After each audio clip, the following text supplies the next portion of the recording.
Assalamualaikum warahmatullahi wabarakatuh.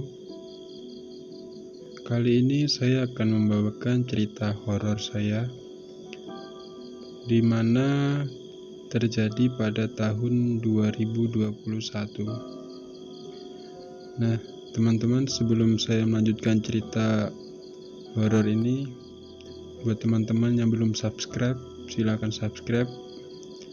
Semoga channel ini semakin berkembang dan semakin banyak orang yang suka dengan video yang saya buat.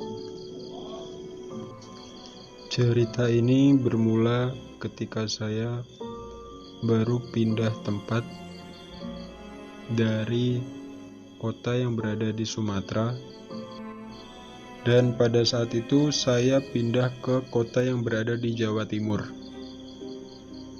Ceritanya ya seperti pada umumnya orang pindah dari kota, biasanya ya suasananya baru dan masih beradaptasi. Dan kebetulan juga rumah saya itu berdekatan dengan hutan bambu ya. Jadi kesan suasana horornya sangat terlihat ketika mulai menjelang malam. Hari pertama ya rasanya seperti hari-hari biasa sebelum saya pindah ke rumah yang baru. Hari kedua, hari ketiga masih aman-aman aja ya. Nah, setelah itu sekitar lebih 2 bulan saya mulai merasakan hal yang janggal di rumah saya. Dan kejadian tersebut terjadi pada jam 12 malam, dimana tiba-tiba waktu saya mau tidur, ada suara orang mandi di ruang belakang. Padahal pada saat itu adik saya dan nenek udah pada tidur semua. Oke, kita lanjut. Setelah kejadian itu, besok paginya saya nanyain ke nenek saya. Nek, kemarin malam waktu saya tidur, kok ada suara orang mandi ya di belakang? Terus nenek saya menjawab, "Masa? Kan semua udah pada tidur." Dan setelah itu, saya bingung, kenapa sebenarnya ada apa di rumah ini? Dan setelah kejadian tadi malam, saya mulai terbiasa dengan hal-hal yang seperti itu. Karena sebelum saya pindah di rumah nenek, saya dulu pernah waktu masih tinggal di sama-sama kota yang ada di Jawa Timur, tapi hanya beda kecamatan. Sebelumnya dulu saya pernah, yaitu disuruh puasa sama kakek saya untuk dikasih amalan. Saya lakukanlah itu amalan, puasa. Nah, setelah puasa itu selesai, kan kalau di Jawa ada yang namanya ariayan atau syukuran. Setelah saya selesai syukuran, 3 hari berselang setelah itu, tiba-tiba malamnya saya waktu tidur sekitar jam 3, saya seperti ada yang menindih. Dan pada saat itu badan memang benar-benar tidak bisa digerakin, mau teriak juga nggak bisa, padahal sadar, tapi mau teriak itu nggak bisa. Dan setelah itu, setelah kejadian saya ketindih itu, saya udah nggak bisa tidur lagi. Padahal sebelum saya puasa, maksudnya dikasih amalan, saya belum pernah yang namanya itu ketindihan. Ya baru pertama kali ketindihan setelah melakukan puasa yang disuruh sama kakek saya itu. Dan itu adalah pengalaman pertama saya yang namanya ketindihan. Buat teman-teman yang ingin merasakan ketindihan seperti apa, nggak usah. Soalnya apa? Untuk bernafas pun susah, gerak apalagi. Dan setelah kejadian tersebut, besok harinya kejadian terjadi lagi, di mana saat saya mau tidur ada suara orang yang bilang, Selamat datang. seperti itu. Langsung saya kaget, dan setelah kejadian tersebut saya ceritakan ke kakek saya. Kek, kenapa kok setelah saya melakukan puasa dari kakek untuk dapat amalan, setiap malam saya suka diganggu? Dan setelah itu kakek saya menjawab seperti ini. Kamu gak perlu takut. Itu bukan mengganggu. Itu adalah penjaga kamu. Katanya gitu, ucap dari kakek saya.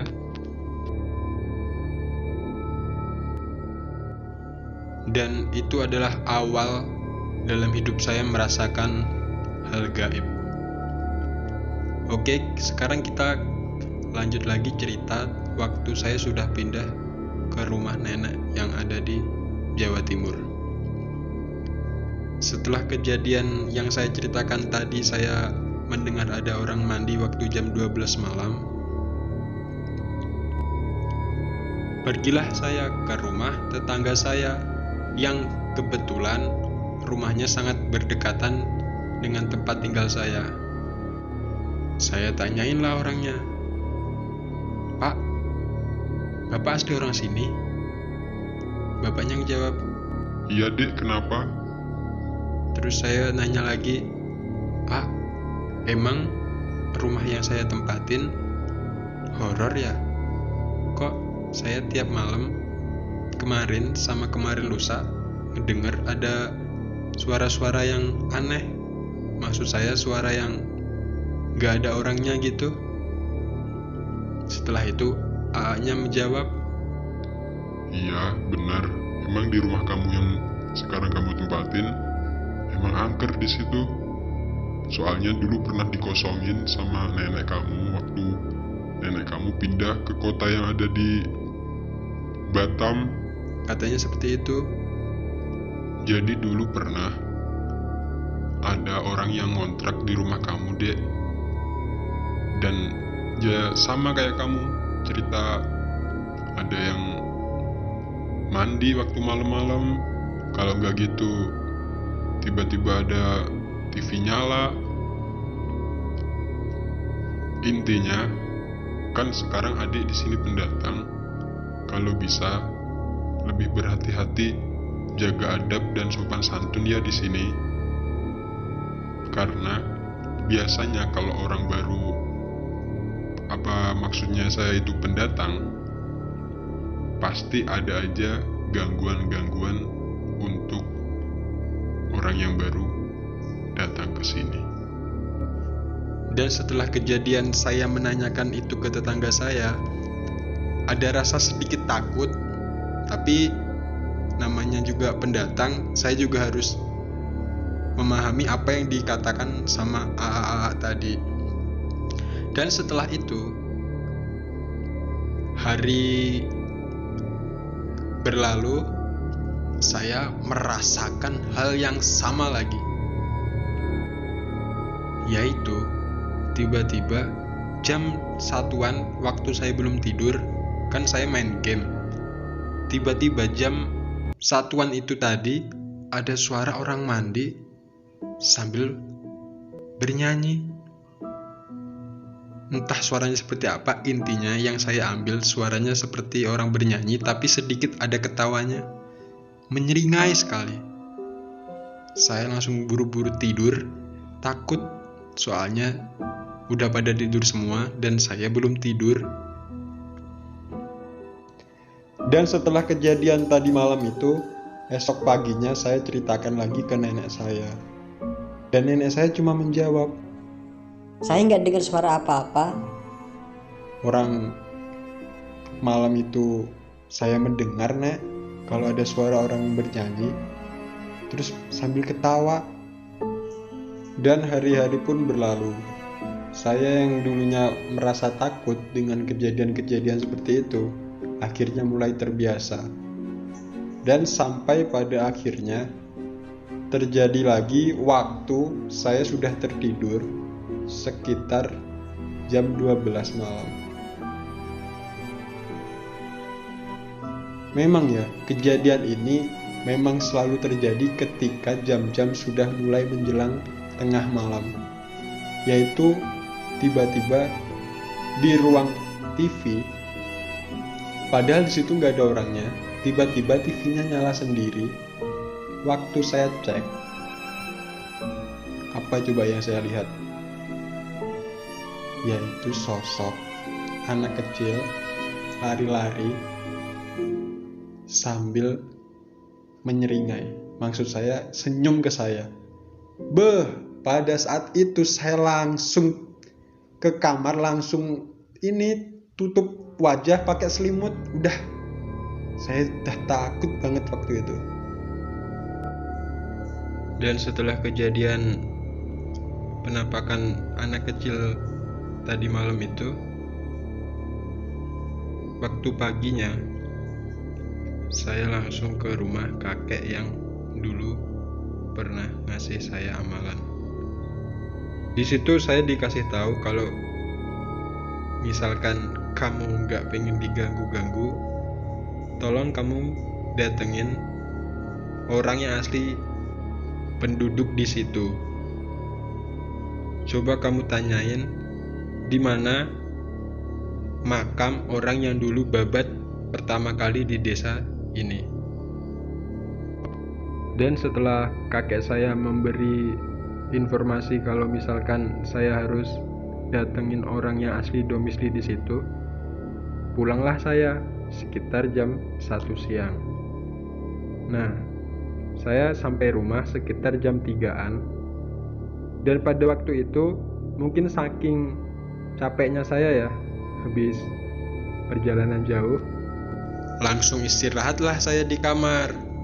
Nah, waktu saya mejamin mata, kan saya udah cerita tadi ya, kalau misalkan saya itu sangat gampang yang namanya merasakan hal gaib setelah puasa yang disuruh sama kakek saya. Waktu saya mau menjamin mata nih, tiba-tiba badan saya langsung berat. Maksudnya kayak ada sesuatu yang mau nindih saya. Nah, dan pada saat itu karena saya sudah hafal tanda-tanda mau ditindih, saya malah ngejek. Maksudnya saya ngejek itu kayak tidur ayam ini, kayak tidur kayak enggak gitu. Jadi kan saya posisi masih bisa tersadar. Dan bodohnya saya malah ketiduran beneran. Alhasil apa coba? Saya langsung ditindih, badan saya gak bisa saya gerakin lagi. Teriak, saya sudah merasa kalau saya itu teriak kenceng banget. Nah, tiba-tiba waktu saya sudah bisa bergerak ya, sudah bisa bernafas. Kan waktu ketindihan itu saya gak bisa bernafas ya, susah. Ketika saya sudah bisa bergerak, bisa bernafas lagi, tiba-tiba di kuping sebelah kiri saya ya, ada suara besar sekali, berat suaranya. Nah, dan pada saat itu karena saya saking penasarannya, saya tolehlah ke arah kiri. Dan kalian tahu apa yang saya lihat? Yaitu badannya besar, berbulu, matanya merah melotot, dan juga bertaring dari gigi yang atas ya, itu sampai tembus ke bawah. Dan setelah itu, tanpa banyak kata, saya langsung lari keluar rumah. Dan itu terjadi sekitar jam 6:30 malam. Dan pada saat itu saya langsung manggil nenek saya. Terus nenek saya ngejawab gini, Orang kamu tidur, nggak teriak, nggak manggil, nggak apa-apa, terus mau saya jawab apa? gitu. Dan waktu saat itu saya langsung datengin orang yang disuruh kakek tadi ya, disuruh nemuin orang yang asli domisili di situ. Saya datengin ke rumahnya. Setelah itu saya tanyain, "Pak, kalau boleh tahu, di sini dulu orang yang babat pertama kali itu makamnya di sebelah mana ya?" Dan setelah itu bapaknya menjawab, Dek, makamnya ada di sebelah sana di samping pohon bambu. dan malam harinya itu setelah saya menanyakan ke tetangga saya yang asli orang di situ, saya pulang, saya langsung ngajak nenek saya untuk beli kembang, ya. Tujuan saya ke situ adalah untuk berziarah. Karena apa? Tadi kakek saya nyuruh. Di mana tempat orang yang dulu pertama babat di desa situ, coba kamu tanyakan ke orang asli setempat, nanti kamu ke sana, kamu ziarah. Dan setelah itu, saya datang ke makam sama nenek saya ya. Terus saya berziarah, saya berdoa. Dan setelah ziarah itu selesai, saya pulang ke rumah, saya mandi, saya bersih-bersih. Dan alhamdulillah setelah saya berziarah di makam orang yang pertama babat di situ, seminggu setelah saya berziarah, alhamdulillah sudah tidak pernah terjadi lagi gangguan-gangguan yang pernah saya alami di rumah nenek saya yang saya tempatin sekarang. Dan setelah kejadian tersebut, saya lebih paham kalau misalkan kita datang ke tempat baru, alangkah baiknya kita berziarah ke orang yang pertama babat di desa tersebut. Dan itulah cerita saya yang saya alami sendiri, kisah nyata, yaitu diganggu sama makhluk gaib. Terima kasih buat kawan-kawan, buat sahabat Explore Misteri. Semoga teman-teman terhibur dan sampai jumpa di episode-episode selanjutnya. Terima kasih. Jangan lupa subscribe, like, dan komen, dan aktifkan loncengnya. Assalamualaikum warahmatullahi wabarakatuh.